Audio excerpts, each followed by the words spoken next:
안녕하십니까. 12월 30일 목요일 영국의 소리방송 빅태현입니다. 한국 시각으로 오늘 밤 자정이 되면 박근혜 대통령이 사면되어 출소하시는 시각입니다. 물론 지금 현재 삼성병원에 입원해 계시지만은 구치소 교도관들이 병실에서 경비를 풀고 법무부 직원이 서류상 필요한 요식행위를 마침으로써 자연인으로 복귀되시는 겁니다. 그 시각 환호하는 지지자들을 향해 창밖으로 얼굴이라도 내보이시며 그 특유의 엷은 미소를 보여주실지는 아직 모릅니다. 그만큼 그분이 위중한 상태이기 때문이죠. 박근혜 전 대통령이 입원 중인 삼성 서울병원 앞에 화환 행렬이 등장했습니다. 특별사면 석방을 앞두고 지지자들이 가져다 놓은 겁니다. 박 전 대통령은 오늘 자정 무렵 4년 9개월 만에 자유의 몸이 됩니다. 사면증을 수령하고 경시를 지키던 개호 인원까지 사면 효력이 생기는 0시에 맞춰 철수하면 사면 절차는 완료됩니다. 석방 이후 박 전 대통령은 전직 대통령 예우는 못 받지만 관련법에 따라 청와대 경호처로부터 경호는 받게 됩니다. 사저 경비도 지원받을 수 있는데 다만 박 전 대통령은 아직 거처가 정해지진 않은 것으로 전해졌습니다. 앞서 내곡동 사저는 벌금과 추징금을 내지 않아 법원 경매로 매각된 상태입니다.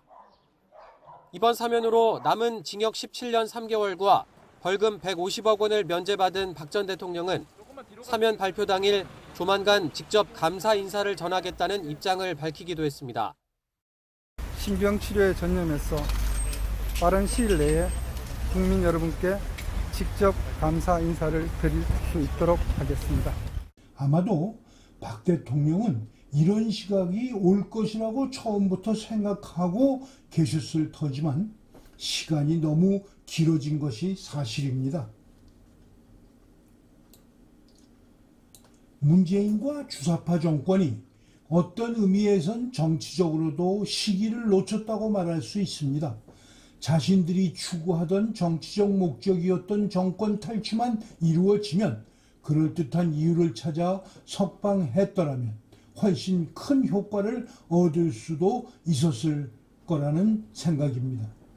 그러나 무식하고 악한 주사파들의 농간에 살집도 뺏은 후 박 대통령 건강에 치명적 위해를 가한 후에야 석방하는 커다란 실수를 범한 것으로 보입니다. 축하 화환이 거리에 늘어선 화면을 보면서 이게 민심이라는 걸 문재인은 느끼고 있을 것입니다. 마누라와 포도주 한 잔 기울이며 보내고 싶던 송년의 밤이 머리에 째지는 통증을 느낄 만큼 불안한 밤이 되고 있을 것이기 때문입니다. 맞은 놈은 다리 펴고 자도 때린 놈은 발 펴고 못 잔다는 우리 속담도 있습니다. 남의 눈에 눈물 나게 한 놈은 자신의 눈에서는 피눈물이 나게 된다는 말도 있죠.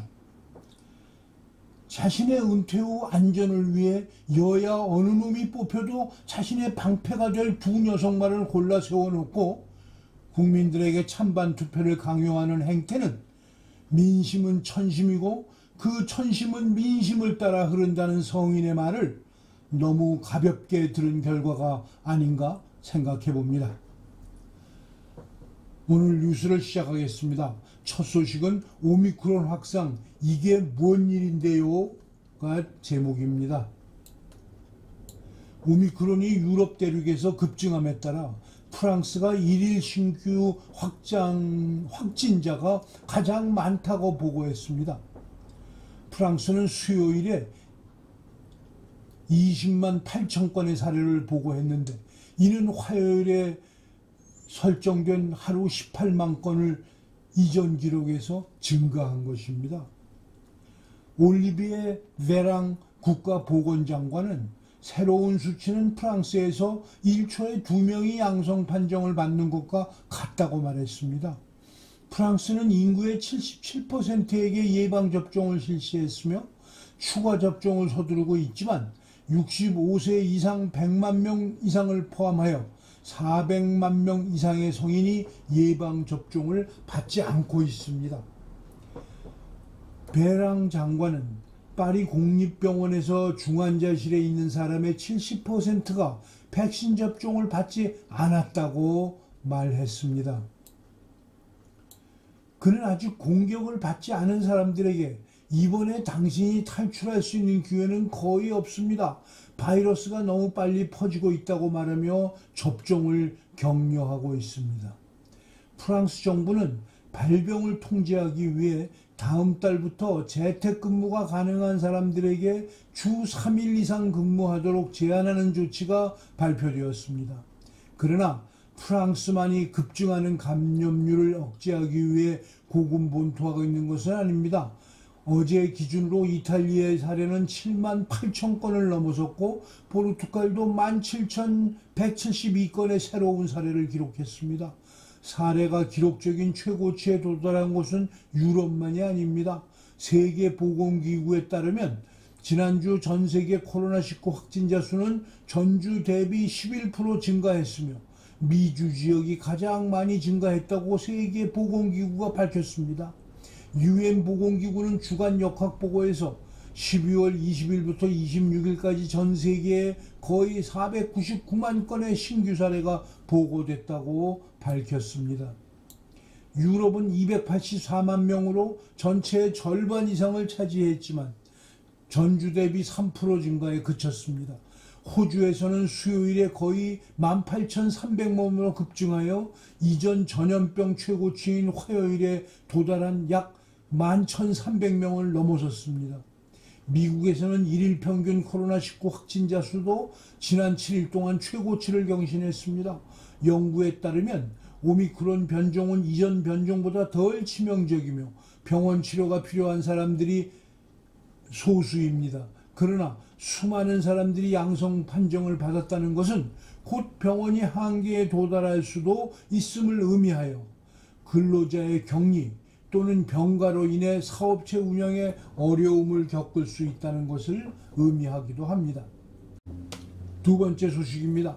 북아일랜드 영국 귀속 100주년 기념일입니다. 오늘은 북아일랜드가 영국에 귀속된 지 100주년 되는 날입니다. 그러나 아무도 축하하는 모습을 보기가 어렵습니다.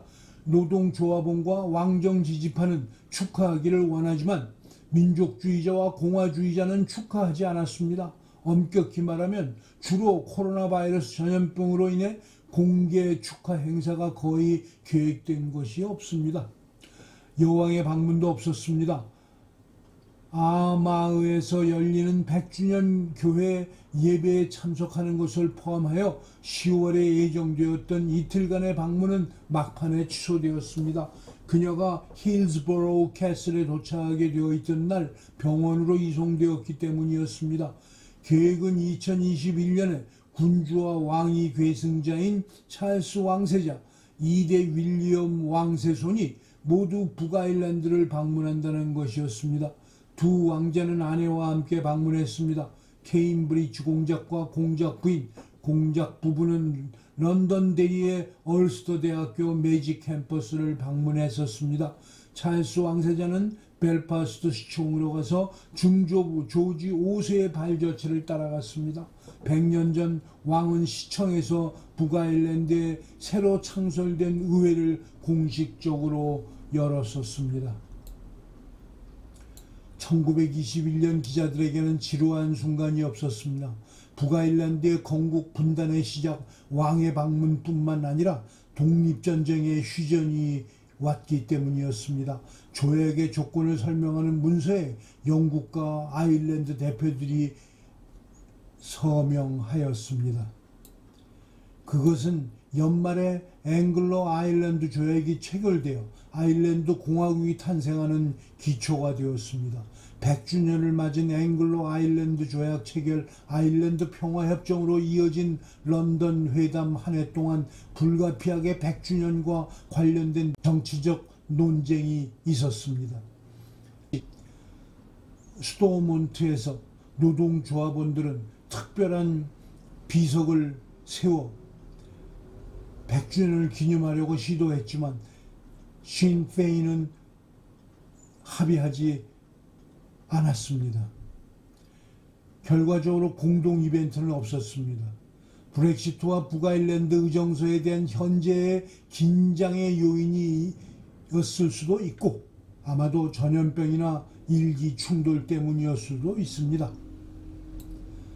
이유가 무엇이든 기자들이 기념일에 영국 정부 장관에게 인터뷰를 요청했을 때 아무도 나서는 사람이 없었습니다. 대신 랜디 모튼 국회의원이 유럽 및 미주 장관의 사전 녹화 비디오가 전송되었습니다. 조약 100주년에 대한 짧은 성명을 발표한 것입니다.